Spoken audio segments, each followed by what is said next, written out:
Baik di sini saya akan memaparkan sedikit terkait dengan pemakaian Dapodik untuk kebutuhan pencairan PPG dan penyerahan PPG. Nah, di sini ada dasar hukum, kita skip aja. Kemudian ada tugas dan peran, mungkin tadi sudah disinggung oleh Mas Tony ya di Pusdatin bahwa memang ada 4 faktor ya penting dalam pendataan ini. Satuan pendidikan, dinas pendidikan, unit kerja itu di eselon 1 di kita di pusat dan Pusdatin. Nah, kemudian pemasaran data di sini saya akan fokus di Ditjen GTK ya. Selaku di sini kan di sini ada Simtun, GTK, CBKB, simulasi dan aplikasi yang lainnya yang mengambil memang fokus di apa di data GTK ini. Nah, kemudian beberapa hal yang mungkin perlu diperhatikan dalam pengisian data di aplikasi Dapodik ya terkait validasi TPG ini mungkin Bapak Ibu nanti bisa catat ya untuk catatan-catatannya yang perlu diperhatikan. Jadi tadi kan sudah disampaikan oleh Mas Tony bahwa memang hampir seluruhnya pekerjaan itu oleh operator sekolah. Namun di sini saya tekankan bahwa terkait dengan penginputan identitas guru, ya baik itu guru atau TEDIK, itu bisa dilakukan oleh guru dan guru dan TEDIK itu sendiri. Karena di Dapodik itu kita sudah sediakan login khusus untuk GTK yang mana untuk perubahan data diri dan riwayat atau rincian lainnya itu memang harus login ke dalam harus login menggunakan akun guru tersebut ya. Jadi tidak serta-merta seluruhnya itu adalah tugas dari operator sekolah, tidak. Karena kan data ini yang mempunyai tanggung jawab terkait data ini kan adalah yang memiliki data. Selaku Bapak Ibu guru sebagai guru harus aware, harus peduli dengan data apa saja sih yang sudah ada di Dapodik, kemudian data apa saja yang memang akan digunakan oleh pusat ya khususnya untuk TPG. Nah, oleh karena itu di sini saya yang pertama pastikan sudah memiliki akun PTK. Nah, pembuatan akun ini dilakukan oleh operator sekolah ya melalui laman sp.tadik.dikdasmen.id. Nah, ini nanti mungkin Bapak Ibu guru bisa berkoordinasi dengan operator sekolah bahwa saya minta atau dibuatkan akun sendiri ya untuk bisa akses ke dalam atau untuk mengedit data di Dapodik ini. Memang pastinya akan didampingi oleh operator sekolah. Jadi mengapa PTK wajib memiliki akun? Ya, karena semua perubahan data di rincian PTK harus melalui login akun tersebut. Karena PTK tersebut memiliki tanggung jawab penuh ya akan kebenaran dan validitas data yang dikirimkan. Jadi jangan meskipun memang hampir seluruh seluruh itu adalah pekerjaan operator sekolah, tidak serta-merta seluruhnya sudah operator sekolah sudah atau tidak. Tapi tetap ya kita selaku PTK itu sendiri harus peduli, harus tahu ya apa saja yang harus apa saja yang sudah diinputkan operator sekolah ya agar kenapa? Agar tidak saling menyalahkan ketika misalnya di info GTK tidak valid yang dikejar operator sekolah. Tidak. Tapi bagaimana? Oh, ternyata data saya ini kurang, data saya ini kurang. Nah, ya itu yang kita harapkan. Mengapa di Dapodik pun juga sudah dibuatkan login PTK khusus ya. Jadi agar teman-teman PTK ini peduli dengan data mereka itu sendiri ya, tidak tidak pasrah atau tidak menyerahkan sepenuhnya ke operator sekolah karena yang mempunyai tanggung jawab itu PTK atau yang memiliki data itu sendiri. Jadi terkait dengan akun ini nanti silahkan berkoneksi dengan operator sekolah. Yang kedua, setelah Bapak Ibu punya akun, kemudian silakan login ke aplikasi Dapodiknya. Nah, silahkan pastikan data diri atau data-data terkait dengan rincian dan seluruhnya itu sudah benar dan sudah sesuai dengan ya data diri Bapak Ibu semuanya. Nah, memang tadi sudah dijelaskan oleh Mas Tony juga, memang ada beberapa atribut data yang tidak dapat dilakukan perubahan di aplikasi Dapodik langsung. Ya, contohnya seperti nama, jenis kelamin, tempat lahir, tanggal lahir, nama ibu kandung, NUPTK, dan NIK. Nah, ini memang Dapodik kita kunci. Tidak bisa Bapak Ibu melakukan perubahan ini di aplikasi Dapodik. Nah, perubahan ini harus melalui portal PTK .data.kemdikbud.id. Nah, ini nanti silahkan berkoordinasi dengan operator sekolah. Kalau misalnya memang ada perbedaan data diri. Karena Untuk nama, jenis kelamin, tempat lahir, tanggal lahir, nama ibu kandung itu pasti akan dipadatkan dengan data di Dukcapil. Nah, tadi pastikan Bapak Ibu ya tidak masuk ke residu ya. Residu itu berarti kan datanya tidak padan dengan di Dukcapil. Nah, ini pastikan dan selalu koordinasi dengan operator sekolah. Kemudian selanjutnya untuk atribut seperti status kepegawaian, NIP, nomor induk pegawai ya baik untuk ASN atau PNS ya, atau P3K untuk ASN, kemudian SK pengangkatan, TMP pengangkatan, lembaga pengangkat, SK CPNS, TMT CPNS, TMT PNS, dan penugasan. Penugasan itu meliputi jenis PTK-nya. Bapak itu selaku guru, kemudian ada jabatannya. Nah, gurunya itu sebagai guru apa?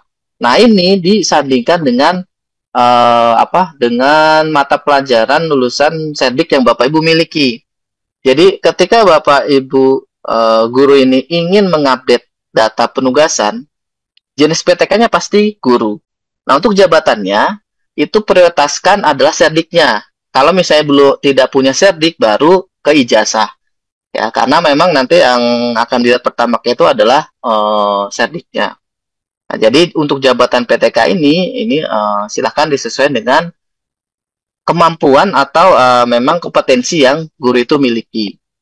Nah, karena memang guru tersebut sudah mempunyai Serdik, maka Serdik yang diutamakan. Meskipun kan ada ya banyak ya Serdik itu berbeda dengan ijazahnya tuh nggak sedikit. Nah, karena itu yang diutamakan adalah Serdiknya. Ketika memang belum mempunyai sertifikat pendidik, baru nanti yang dilihat ada ijazahnya. Kemudian nomor surat tugas dan Satminka sekolah. Nah, terkait Satminka sekolah ini, Bapak Ibu pastikan berkoordinasi dengan operator sekolah dan dinas, pastikan memiliki satu sekolah induk. Ya, satu sekolah induk. Nah, untuk perubahan atributnya ini itu Bapak Ibu dapat dilakukan oleh Dinas Pendidikan, hanya dapat dilakukan oleh Dinas Pendidikan.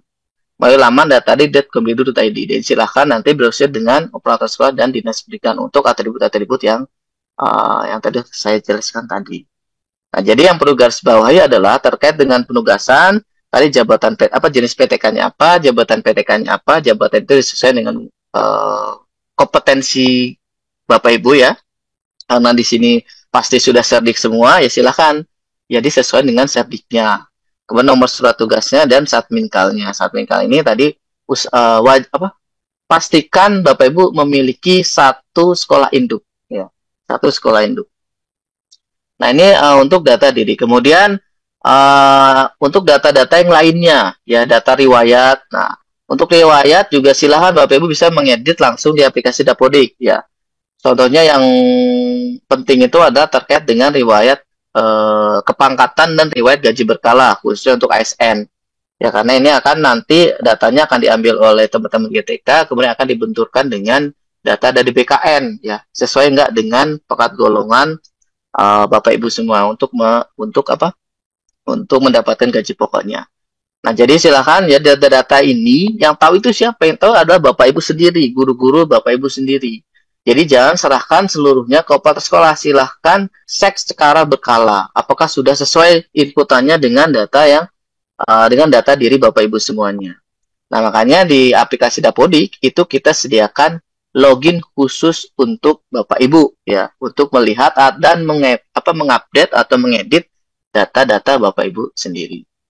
Nah, kemudian setelah Bapak Ibu sudah pastikan data diri, data identitas diri, dan data riwayatnya itu sudah dan penugasannya sudah sesuai, nah barulah kita masuk ke poin utama yaitu terkait dengan isian rombel dan pembelajaran untuk pengakuan JJM ya, jam atau linearitas ya, jam tatap muka untuk linearitasnya. Karena untuk pengakuan jam itu dilihat dari Bapak Ibu tatap muka di pembelajaran. Nah, sebelum ke sana ya, sebelum ke pembelajaran, Bapak Ibu harus paham terkait dengan kode sertifikasi pendidik Bapak Ibu sendiri. Jadi misalnya Bapak Ibu serdiknya apa, boleh ngajar apa. Nah, itu Bapak Ibu bisa lihat di Kepmen ya, di Kepmen Keputusan Menteri Pendidikan Kebudayaan Strategi nomor 449/P 2004. Nah, ini Bapak Ibu harus pahami. Saya serdiknya apa, biar linear itu Bapak Ibu ngajar apa. Nah, ini Bapak Ibu bisa cek di sini banyak banget. Jadi misalnya lulusan guru kelas atau matematika, nah dilihat nilainya dengan mata pelajaran apa sebelum Bapak Ibu masuk ke pembelajaran, ya. Nah, Bapak Ibu silahkan nanti pelajari ya Captain, ini panjang banget. Mungkin nanti akan dijelaskan oleh detail oleh Pak Andin ya. Kemudian kita balik lagi. Nah, setelah Bapak Ibu sudah tahu sediknya apa, kemudian harus mengajar apa agar linear, baru Bapak Ibu bisa koneksi dengan operator sekolah. Karena untuk penginputan tombol dan pembelajaran ini hanya bisa dilakukan oleh login operator sekolah.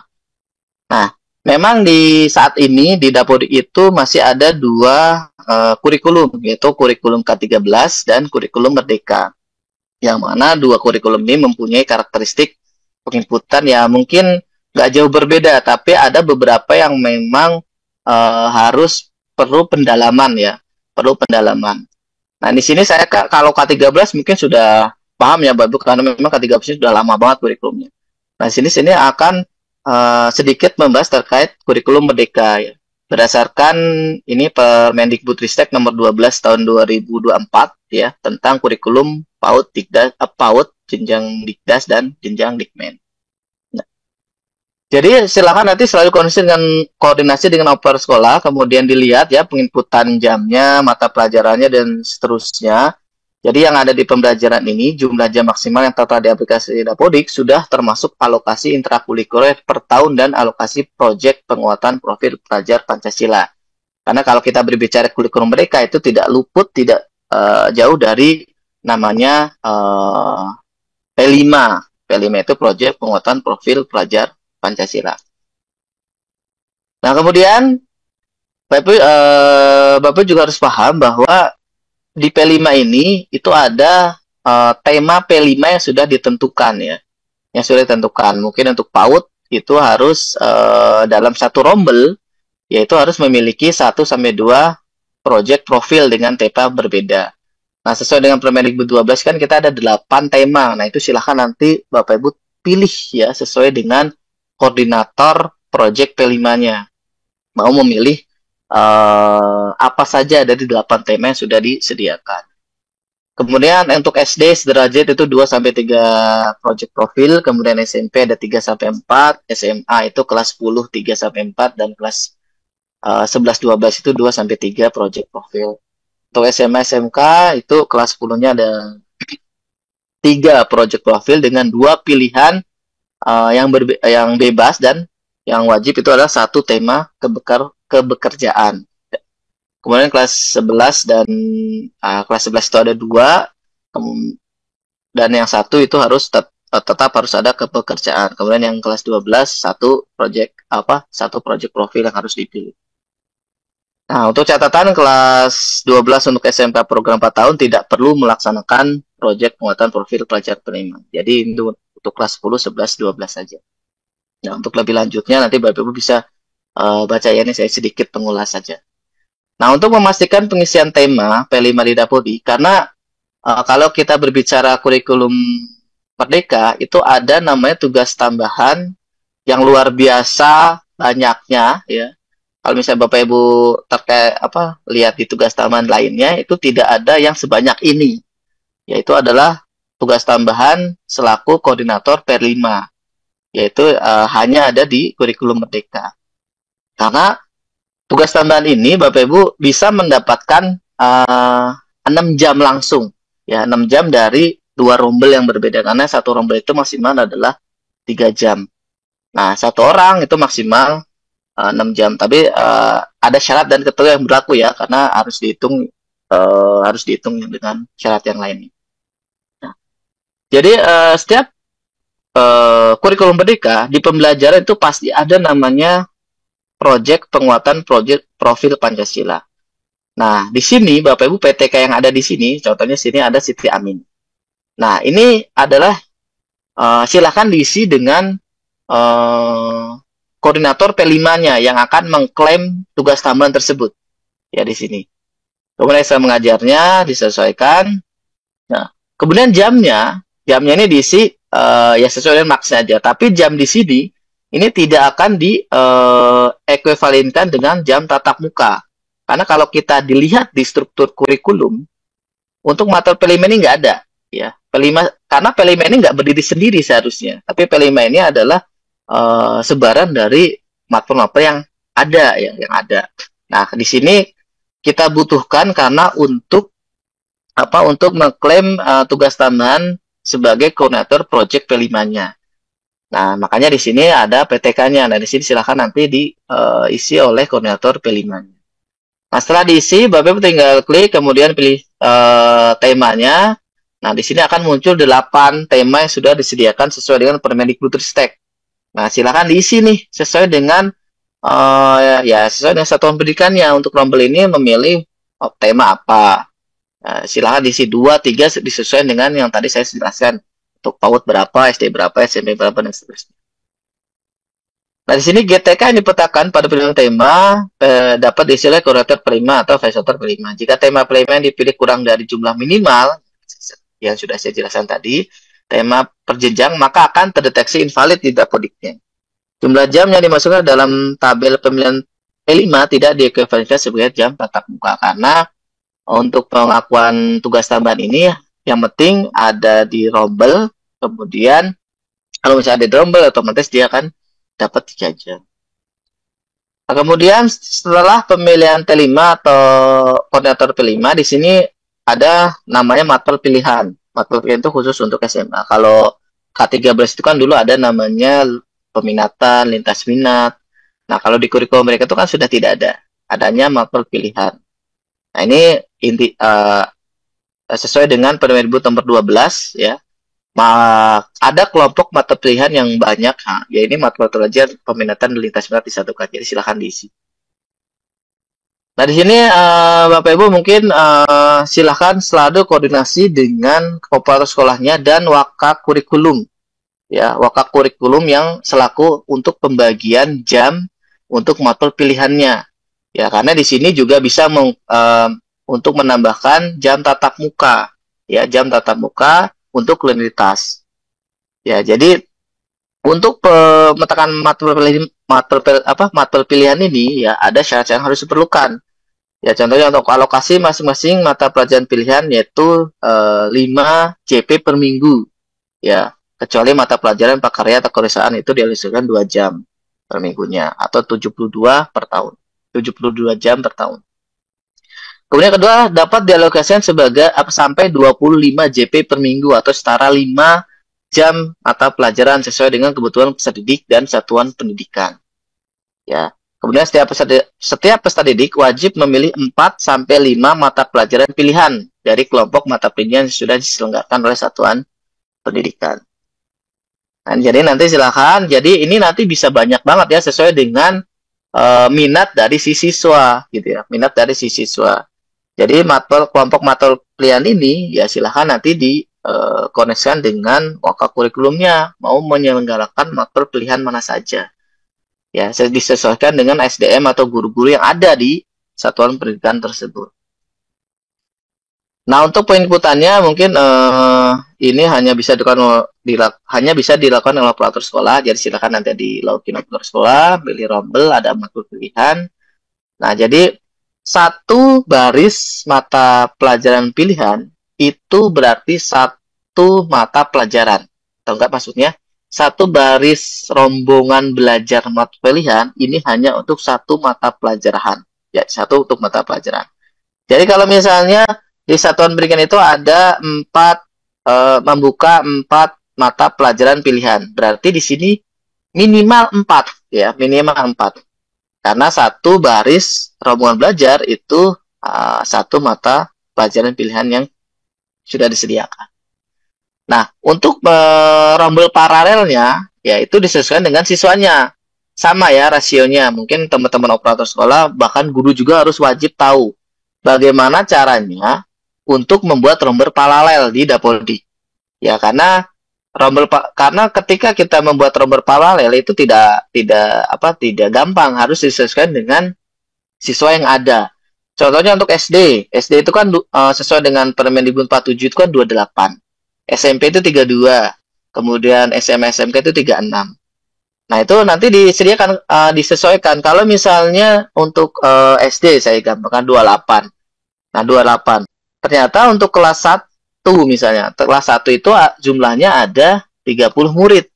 Nah, 30 murid ini Bapak Ibu bisa dijadikan dua rombel. Ya, bisa membuka dua rombel. Nggak bisa kalau misalnya, Pak, saya mau jadi 3 rombel, 10, 10, 10, nggak bisa. Ini pasti invalid di Dabodiknya. Ya, karena ini akan membuka ruang guru mempunyai jam lebih enggak. Nah, jadi ya untuk pembagian rasio rombel paralelnya itu sama untuk penentuan rombel matkul pilihannya. Kalau misalnya untuk rombel matkul pilihannya ada untuk SMA misalnya, ada yang memilih mata pelajaran pilihan matematika sebanyak 40 siswa. Itu berarti bisa dibuat dua rombel, dua baris, ya, dua baris mata pilihan. Silakan nanti dibagi. Nah, jadi seperti itu untuk pembuatan mata pelajaran pilihannya. Nah, itu kalau misalnya penginputannya sesuai dengan aturan yang tadi saya jelaskan, insya Allah nanti itu juga akan berlaku di info GTK ya. Jadi tidak ada nanti rombel paralelnya berlebih atau enggak. Jadi insya Allah valid. Nah, kemudian silakan petakan, kemudian pilih nih mata pelajarannya apa, kemudian kalau sudah tinggal disimpan. Nah, nih, jadi di sini satu rombel mata pelajaran pilihan itu hanya untuk satu mapel. Kalau misalnya mau buka mata pelajaran pilihan lain, berarti buka rombel baru. Ya, buka rombel baru.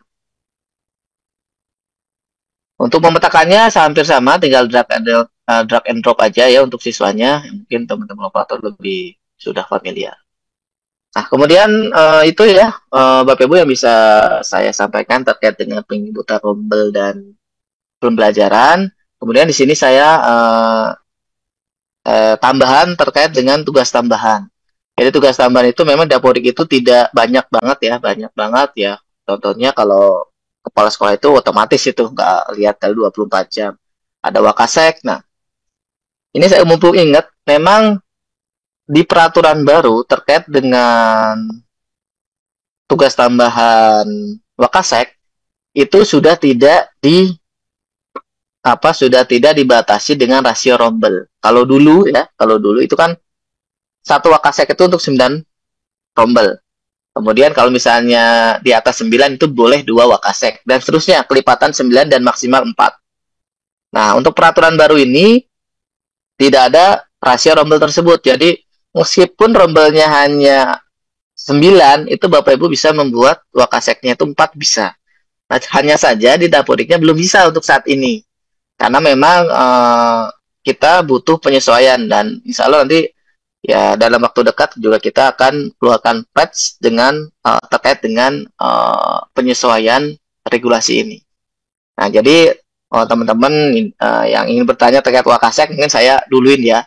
Ya, insya Allah ya dalam waktu dekat ini kita akan mengeluarkan patch ya untuk di aplikasi Dapodik untuk penyesuaian regulasi ini. Nah, intinya adalah untuk Bapak Ibu guru ya, untuk Bapak Ibu guru se-Indonesia terkait dengan data-data Bapak Ibu guru itu sendiri, jangan sepenuhnya dipasrahkan ke operator sekolah. Bapak Ibu guru harus peduli, harus aware ya, harus tahu apa saja yang sudah dikirimkan ke pusat. Nah, di Dapodik ya, di Dapodik itu Bapak Ibu bisa melihat isian yang telah dilakukan oleh operator sekolah. Nah, di sini ada mana? Nah, ini ada ptk.datadik.dikdasmen.go.id. Nah, di sini Bapak Ibu bisa login secara online dengan menggunakan akun yang sudah dibuat ya di paparan saya yang pertama itu kan membuat akun. Nah, silakan menggunakan login itu dan login ke sini. Dari mulai biodata itu ada identitas, domisili. Nah, ini kalau misalnya tidak ada yang tidak sesuai, silakan lakukan update di aplikasi Dapodik yang ada di sekolah. Kemudian sinkron kembali, kemudian cek lagi di sini. Ada identitas, ada domisili, ada kepegawaian, dan ada akunnya, dan seterusnya. Kemudian beban mengajar. Nah, beban mengajar juga di sini akan tampil ya, akan tampil secara otomatis. Bapak Ibu tuh mengajar apa yang sudah diinputkan di Dapodik. Nah, Jadi di sini akan tampil. Nah, sesuai nggak dengan yang Bapak Ibu ajarkan di sekolah? Ya, jadi silakan sebelum ke akses ke info GTK, Bapak Ibu silakan akses ini dulu, ptk.data.semen untuk melihat kondisi data awal yang ada di Dapodiknya. Kalau sudah sesuai semuanya, dari mulai biodata, ada identitas, domisili, penugasan dan seterusnya sudah sesuai, nah baru Bapak Ibu bisa lihat di info GTK-nya. Ya, jadi jangan di sini juga ada tugas tambahan. Kalau misalnya Bapak Ibu punya tugas tambahan, kemudian ada pendidikan, S1, S2, dan seterusnya, sertifikasi, kepangkatan, KGB. Nah, itu Bapak Ibu bisa lihat di sini semua. Riwayat. Nah, karena ini data awal yang ada di Dapodik. Sebelum data ini diambil atau ditarik oleh Info GTK untuk dilakukan validasi untuk proses TPG. Nah, jadi jangan apa-apa, oh ini saya merah di Info GTK. Bingung. Nah, tapi Bapak Ibu nggak tahu ya, data saya seperti apa di Dapodik. Nah, jangan sampai seperti itu. Pastikan dulu data di Dapodiknya sudah sesuai. Nah, baru Bapak Ibu bisa masuk ke Info GTK. Oh, ternyata data saya itu tidak sesuai disandingkan di Info GTK merah itu kenapa? Bapak Ibu lakukan perubahan di Dapodik. Nah, ini sudah kita sediakan di ptk.datadik.idasmen.id. Jadi silakan nanti cek secara berkala di sini. Kalau misalnya ada perubahan dan tidak sesuai yang ada di PTK, berarti silahkan nanti update di aplikasi Dapodiknya, kemudian sinkron. Oke, mungkin itu ya Bapak Ibu yang bisa saya sampaikan terkait dengan data awal sebelum Bapak Ibu data yang diambil oleh teman-teman GTK untuk proses validasi TPG. Nah, itu yang bisa saya sampaikan. Terima kasih atas waktu dan tempat dan perhatian semuanya. Demikian dari saya. Assalamualaikum warahmatullahi wabarakatuh. Waktu dan tempat saya kembali ke Ibu Anya selaku moderator.